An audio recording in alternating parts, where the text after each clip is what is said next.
देखो जी खूबसूरत नज़ारे, दीदा ज़ेब नज़ारे ने, बड़े काबले दीद नज़ारे।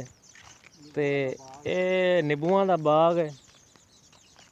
इन्हां दी एक मशहूर कुन खुशबू जिहड़ी है बंदे दी रूह नूं मुअत्तर कर दिंदी। ते वड्डी गल है कि ये मेरे दोस्त आसम वट्टू उन्हां दा अपना बाग है। ते उन्हां दी एक गज़ल मैनू बहुत ही पसंद आई कि मैं चाहना कि मैं तुहानूं सुणावां, तुहाडी नज़र करना। सपनी तू बचा नहीं ते मैं मरना, आ जुल्फ लुका नहीं ते मैं मरना। इस उलझी लट आवारा नूं, इस उलझी लट आवारा नूं लो तू सुलझा नहीं ते मैं मरना। दिल चीरी जांदन तीर अख दे, दिल चीरी जांदन तीर अख दे, तू नज़र झुका नहीं ते मैं मरना।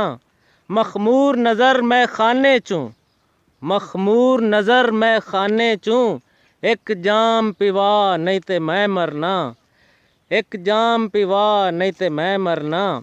ए डोर आसम दे सावां दी, ए डोर आसम दे सावां दी, अज टोर विखा नहीं ते मैं मरना।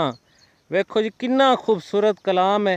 ये पंजाबी शायरी, ये साडी माँ बोली ज़बान, मादरी ज़बान, सानू चाहिदा कि इनू प्रमोट करिए।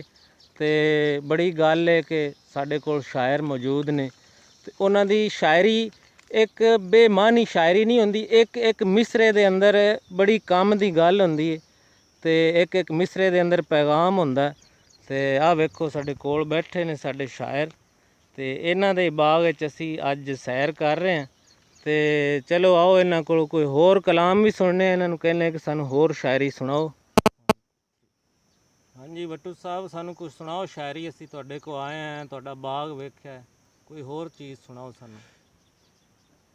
हज़रत इमाम हुसैन रज़ियल्लाहु तआला दे बारे चंद शेर ने कि अपनी कफनी आप बनाई हुसैन गल दियां लीरां नाल, अपनी कफनी आप बनाई हुसैन गल दियां लीरां नाल, ता कयामत जिंदा रासी करबल खांदे तीरां नाल। शरफ शहादत मिलिया ज़हरा तेरे लफ्ते जिगर नूं, शरफ शहादत मिलिया ज़हरा तेरे लफ्ते जिगर नूं, ज़ालिमा जुल्म कमाया रज के ज़ैनब तेरे वीरां नाल।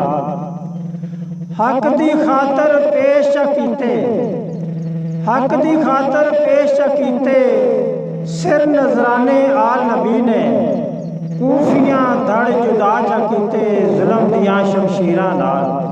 ते करबल दे मैदान च आके, करबल दे मैदान च आके, दीन बचाया नाने दा, दीन बचाया नाने दा, शबीर ने झूमर लिखिया आसम लहू रंगियां तहरीरां नाल।